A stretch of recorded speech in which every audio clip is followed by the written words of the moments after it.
জগদ্ধাত্রী থেকে বিদায় নিলেন ধারাবাহিকের এক গুরুত্বপূর্ণ সদস্য। কি হবে এবার ধারাবাহিকের ভবিষ্যৎ? এক সময়ের টিআরপি টপার জি বাংলার ধারাবাহিক জগদ্ধাত্রী দেখতে দেখতে কেটে গেছে 2.5 বছর।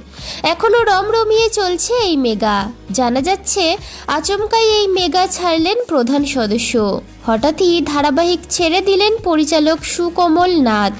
এতদিন তার হাতেই ছিল ধারাবাহিক পরিচালনার দায়িত্ব। বলাই বাহুল্য তিনি দারুণভাবে সেই কাজ করেছেন। তবে এবার জগদ্ধাত্রী ছেড়ে দিলেন এই পরিচালক। তিনি নিজেই এই কথা জানিয়েছেন সোশ্যাল মিডিয়াতে।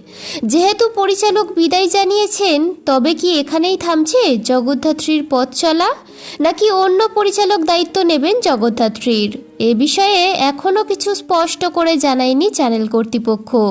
কার কার পছন্দের ধারাবাহিক জগদ্ধাত্রী কমেন্ট করে জানান।